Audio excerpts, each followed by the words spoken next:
Yes, indeed. Well, in the first place, I just want to say what a pleasure it is to be here in Santiago. It's about the third or fourth time I've been here, which is not enough. Uh, and indeed, I've been to IATEFL Chile before, quite possibly 25 years ago, but certainly a decade or two ago, I think. It's great to be back.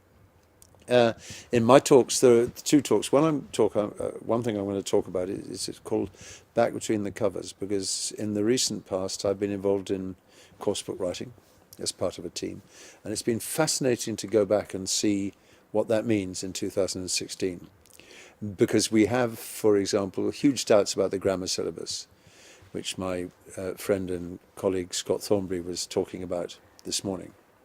We have also, this includes Scott, the whole movement towards a sort of genuinely communicative, unplugged kind of way of teaching, which we have to take account of. And crucially, of course, we have the digital world we now live in.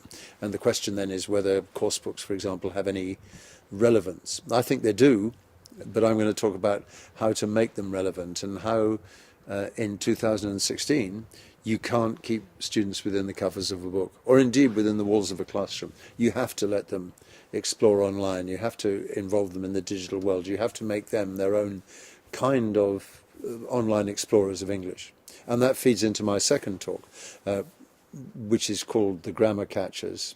And I use the metaphor of fog catchers, which, as I'm sure you know, teams from the University of Santiago are in the Atacama Desert as we speak, collecting fog from the atmosphere and turning it into water. And people are actually farming in the Atacama Desert at the moment.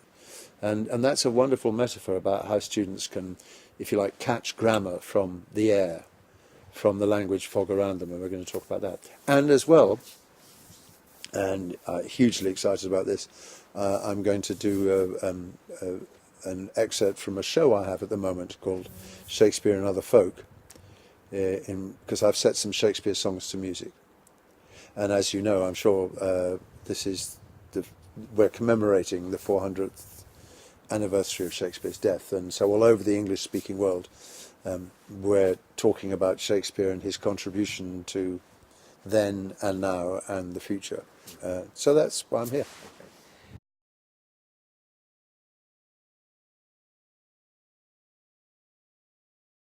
Well, in the first place, severe discomfort. I agree with Scott about the grammar syllabus that we have lived with now for decades, and yet it seems to be obligatory to, if you like, hang almost everything on a scaffolding of a preordained grammar syllabus. So the question is, can you square your conscience with that and do what you want to do? And yes, you can. And I would never be so sort of vainglorious as to say that I know that the grammar syllabus doesn't work. I suspect it doesn't. But the process was to actually not just focus on that, but to go for the content first. Because in the end, it's what your students talk about, read about, think about that matters. So that was the first big process.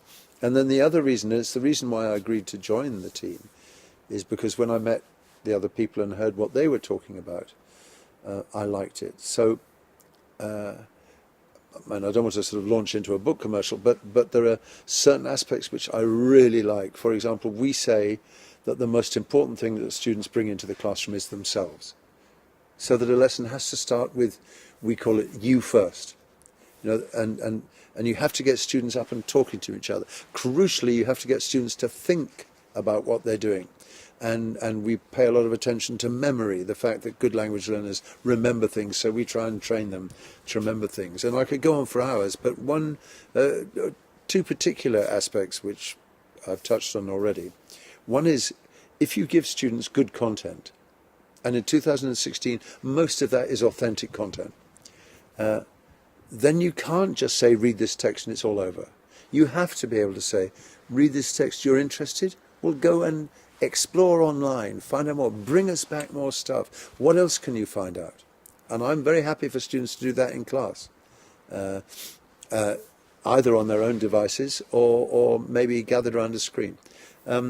We also get students to do things like make their own little videos, and if possible, upload them, because we know that when students upload stuff to the internet, they're going to do it con más cuidado, with more care, with more, and then and I could and then things like, we have little things which I like very much, like we talk about suitcase language or takeaway language, because it's not just grammar, it's trying to get students, and that's where my grammar catchers talk comes in, trying to get students to sort of identify language which isn't part of the syllabus, which they like and they can put in their suitcase and take away with them, that kind of thing, you know.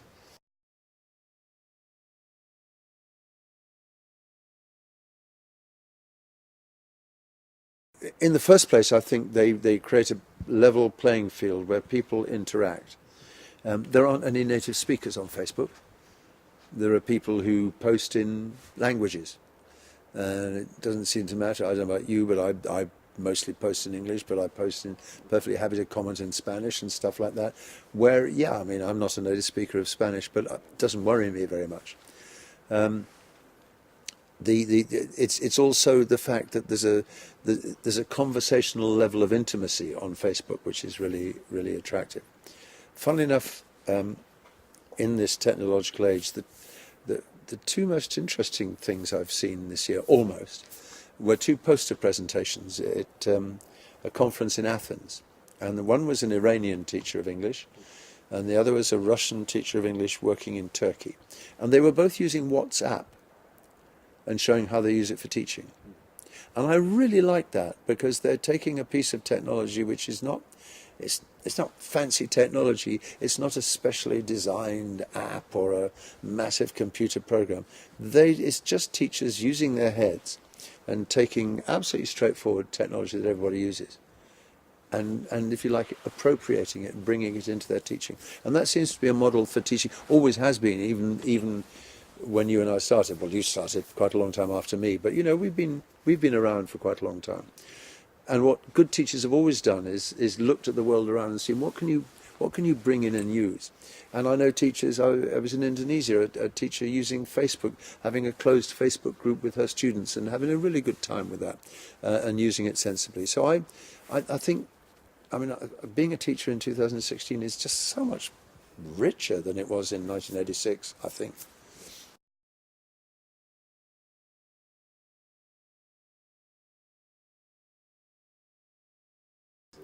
I never understand that, because if you're committed to education and you're some kind of an academic manager or academic coordinator, what do you want?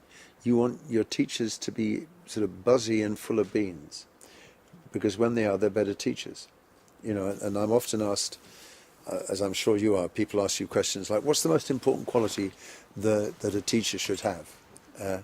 And you have to come up with an answer, and I always come up with the same answer. I say it's curiosity.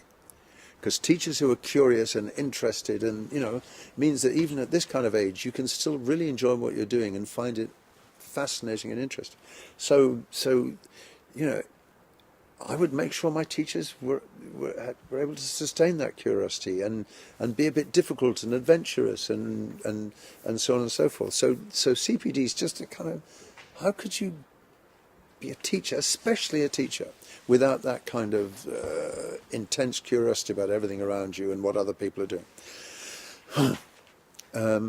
But yeah, some schools, some educational institutions don't seem to invest the amount of time and money that I believe they should. What can a teacher do on their own? Well, you can find so much on Twitter, on Facebook, on all sorts of other places. You can find out what's going on. All you have to do is Google, and you'll find some kind of a blog or a discussion group or something.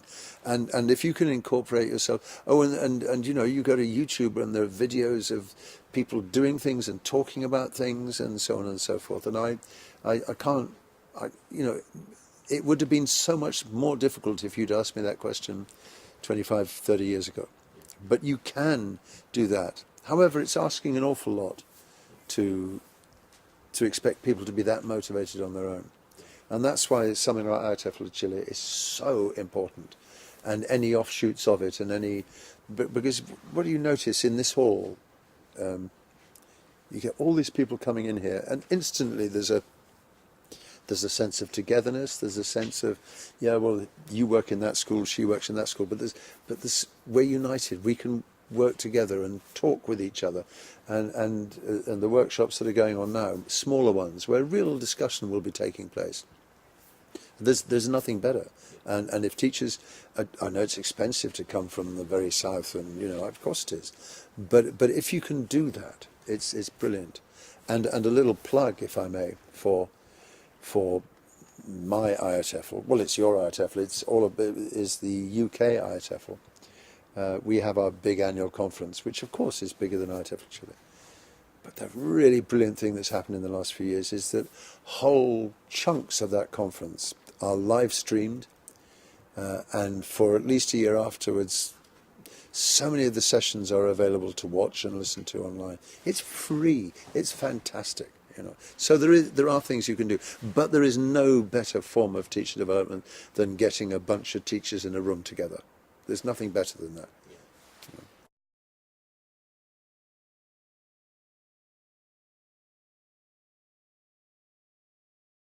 Well, but the only thing I'll say about it is for me, the really crucial thing.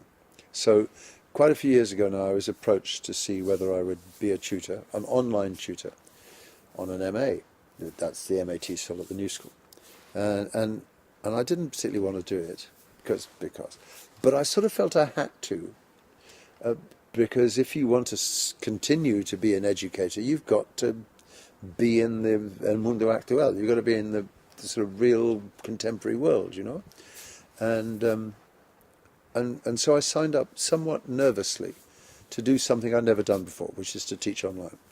This is quite a few years ago now. But I signed on with the absolute certainty that the one thing that would never work was discussion. And I was 100% wrong.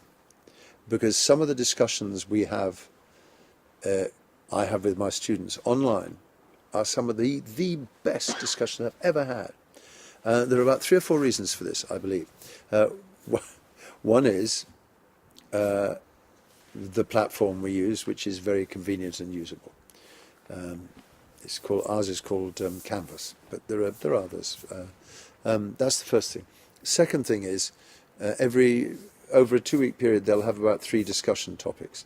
We say to our students, look at this, tell us what you think, or what do you think about that. And every single discussion is graded. I don't mean every time they say something they're graded, but in order for them to get their requisite 2 points for each discussion, they have to be present online. Now, it's a lot of carrot and stick about this, but it's awful, isn't it? But the fact that it's graded brings them there.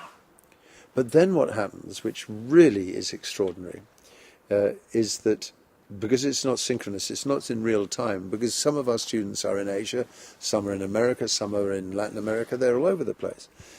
So people go there and post, and then they may come back a day later or something and read what other people have said, or they think about what other people have said and they post a day later. So you've got the chance to discuss and think. And then the tutor, I see the tutor's job as sort of looking at what they've written and then provoking them, pushing them, saying, wait a minute, you just said that, what do you think about this? So you provoke, you prod, you push, and it brings them back into the discussion. But because there's time between, it's not, you don't have to come up with instant opinions. It's really amazing, and it's not for everyone. Some students are more comfortable in that environment than others. But some of the conversations have gone on and on and on in a way which, if you'd been in face-to-face in a classroom, the conversation goes, boom, and that's it. It doesn't happen. They go on and on and on. It's absolutely brilliant. So the 2 or 3 factors: 1, easy to use; 2, your participation is noted, and we say from the very beginning of the course, this is the big deal on this course, is the discussion thing. You've got to discuss. And we also say to them, sort of hand on heart, you will learn as much, if not more, from your discussions between yourselves as you will from your tutors. So no, that's been a real eye-opener discovery for me.